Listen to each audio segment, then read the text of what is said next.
In the depths of the cosmos, before the reign of mortals, Titans ruled supreme. Kronos, the mightiest among them, held dominion over time itself. Yet a shadow of dread hung over him. A prophecy whispered by the primordial forces warned that his offspring would overthrow him. Kronos, consumed by paranoia, devised a chilling solution. Each time Rhea, his wife and sister, bore a child, he swallowed them whole. Hera, Hades, Poseidon, Hestia, and Demeter disappeared into his belly, their cries muffled by the darkness.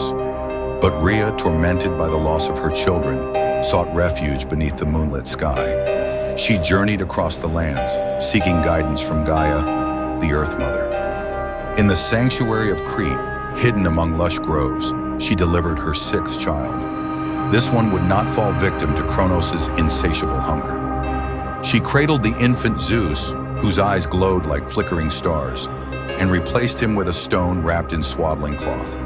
When Kronos devoured the stone, a thunderous laughter echoed across the heavens. Rhea's defiance had set destiny into motion. Nurtured by nymphs in a concealed cave, Zeus grew strong. His cries were masked by the clash of shields as the Curetes, half demonic and half divine warriors, danced around him. The winds whispered of his fate, and the skies seemed to recognize their future king. Zeus, now a youth, stood upon the precipice of his destiny, ready to reclaim what was stolen. The age of Titans was nearing its twilight, and the heavens awaited their liberator. Zeus descended from Mount Ida, his heart aflame with righteous fury. Guided by Rhea, he ventured into the underworld where the shadows of his siblings lingered in the confines of Kronos' stomach. Yet before confronting his father, Zeus sought allies among those who bore no love for the Titan King. He ventured into Tartarus, the abyss of torment, and found the Cyclopes and the Hecatoncheires, the hundred-handed beings of immense power and rage. "Free us, Zeus, and our gifts shall serve you in the battle to come," bellowed Brontes, the eldest Cyclops, his single eye glowing like molten gold. With a swing of his unyielding will, Zeus shattered their chains, and the dark prison trembled at their release. The Cyclopes forged weapons of unparalleled might, giving Zeus the lightning bolt, a symbol of raw power and divine justice. For Poseidon, they crafted a trident capable of stirring the oceans to fury, and for Hades, a helm of darkness to cloak him in invisibility. Zeus ascended to the peak of Mount Olympus, where the skies embraced him as their own. He raised his bolt high, and its crackling energy illuminated the stars. His brothers and sisters emerged from the shadows, newly freed from their father's gut, and stood beside him. Together they would challenge Kronos, and the heavens trembled in anticipation. As the gods rallied, the Titans prepared for war. Oceanus, Hyperion, and their kin marched behind Kronos, the old order unwilling to yield without blood. The fate of the cosmos hung in the balance, and the battle that would shape the future of existence was about to begin. The clash of the gods and Titans shook the very foundations of the cosmos. Mount Olympus trembled beneath the weight of divine footsteps, and the skies darkened as if mourning the impending devastation. Zeus, at the forefront of the Olympian forces, brandished his lightning bolt, each crackling surge a beacon of defiance. Kronos, clad in armor of unbreakable bronze, loomed over the battlefield. His scythe glinted under the pale light of the stars, an instrument of relentless time. "You dare challenge the might of the Titans?" his voice thundered, causing rivers to tremble and mountains to bow. "Your reign ends today, Kronos," Zeus replied, his voice echoing across the heavens.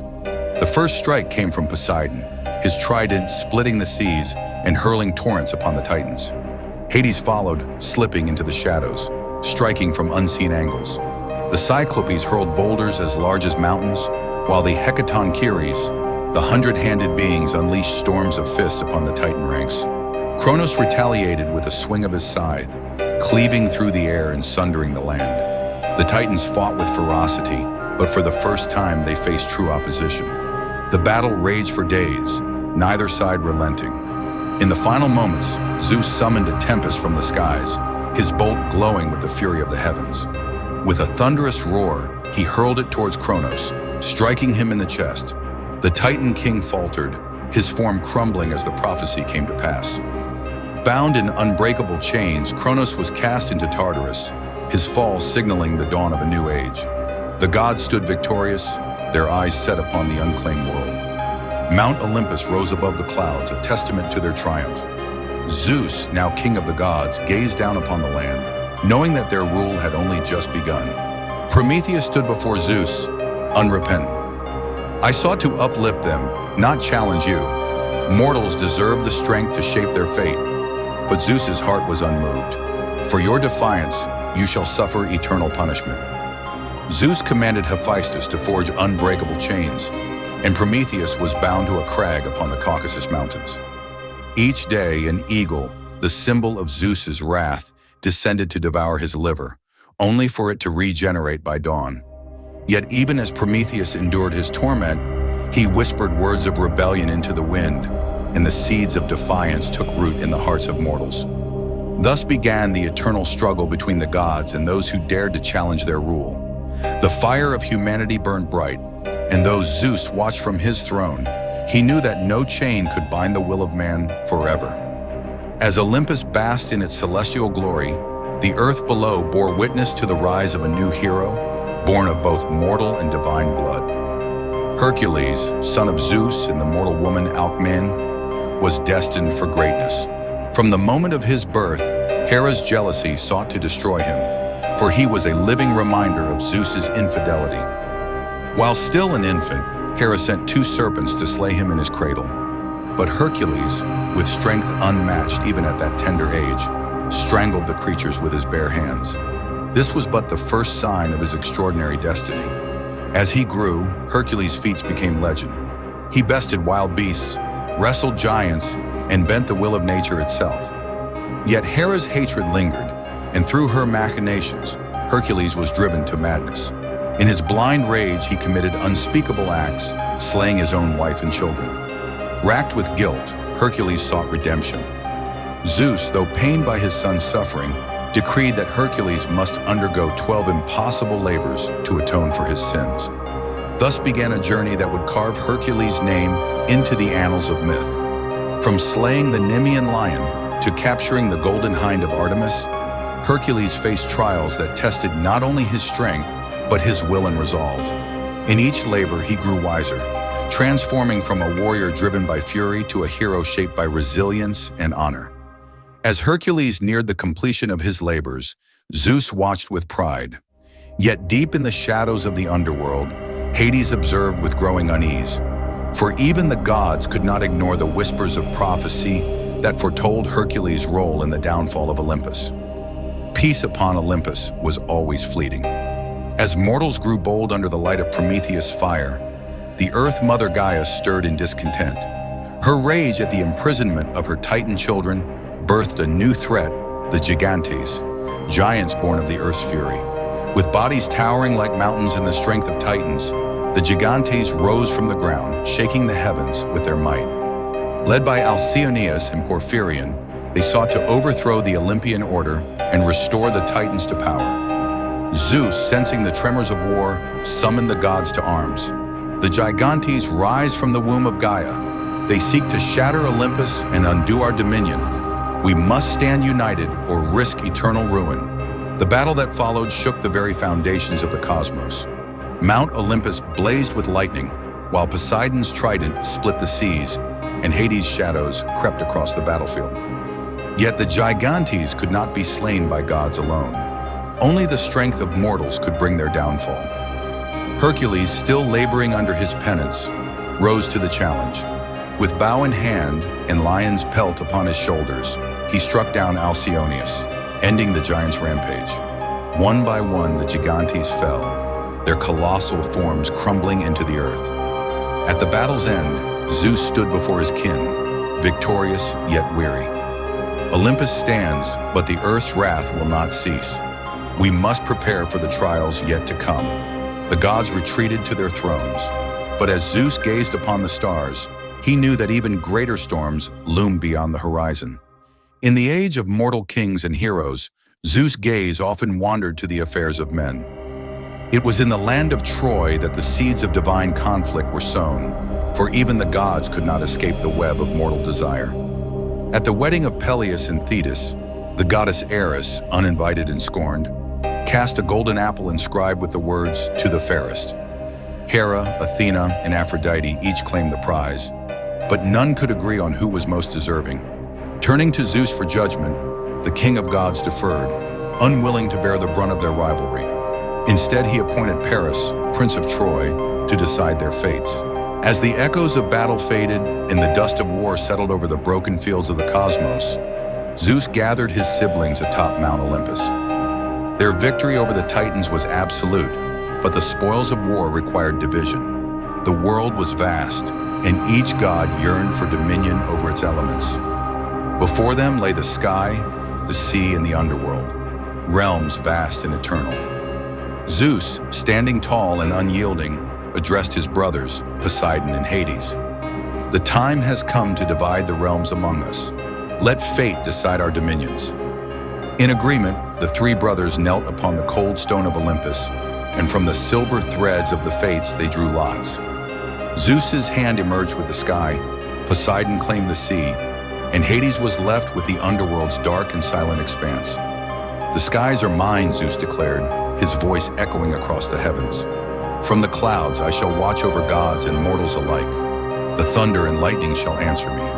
Poseidon, gripping his trident tightly, gazed at the boundless oceans. "The sea shall bend to my will.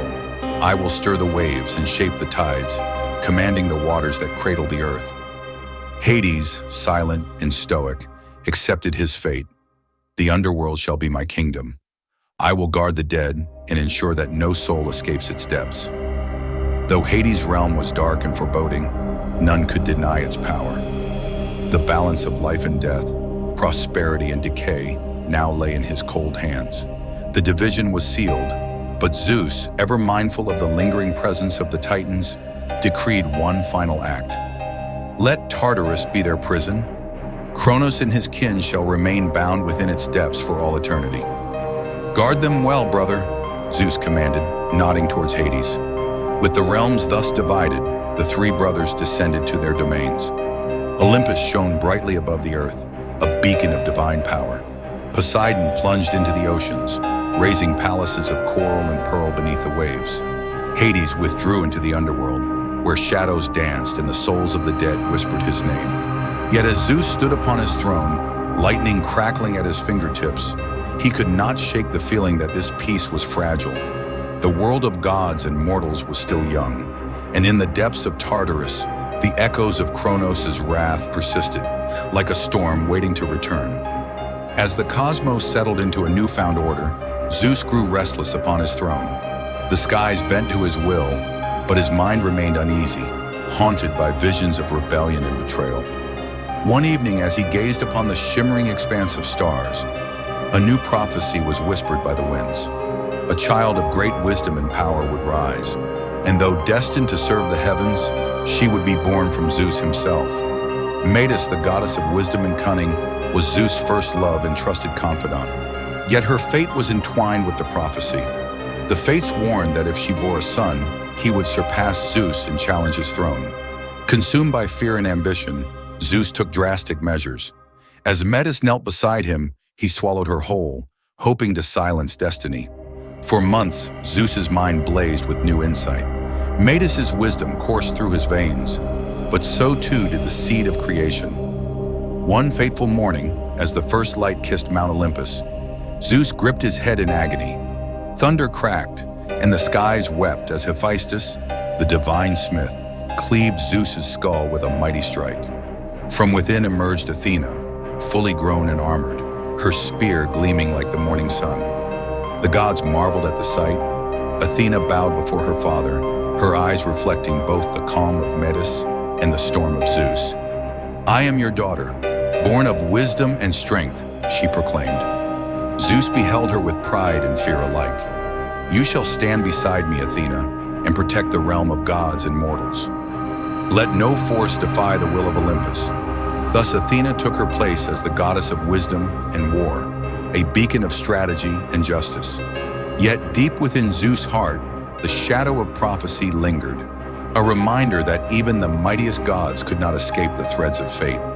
Though peace ruled the heavens, unrest brewed upon the earth. Humanity, fragile and vulnerable, cowered beneath the shadows of beasts in winter's grasp. Prometheus, a titan who had once sided with Zeus, watched with pity from afar. He saw mortals struggle and suffer, bound by ignorance and fear. Defying the decree of Olympus, Prometheus descended from Mount Olympus and stole fire from the chariot of Helios. Like a hidden ember, he carried it to humanity, giving them the light of knowledge and survival.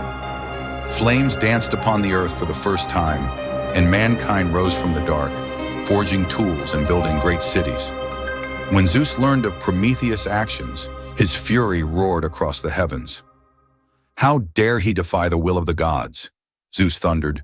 "This gift shall breed arrogance and rebellion among mortals." One by one, the goddesses appeared before Paris, offering gifts to sway his decision. Hera promised power, Athena wisdom and victory, and Aphrodite loved the most beautiful woman in the world, Helen of Sparta. Paris, captivated by Aphrodite's promise, awarded her the golden apple, setting in motion the events that would lead to the Trojan War. As the gods watched the mortal realm spiral into chaos, Zeus remained silent, for he knew that the war of men was but a reflection of the eternal struggle among the gods themselves. And in the flames of Troy, the fate of Olympus would be written.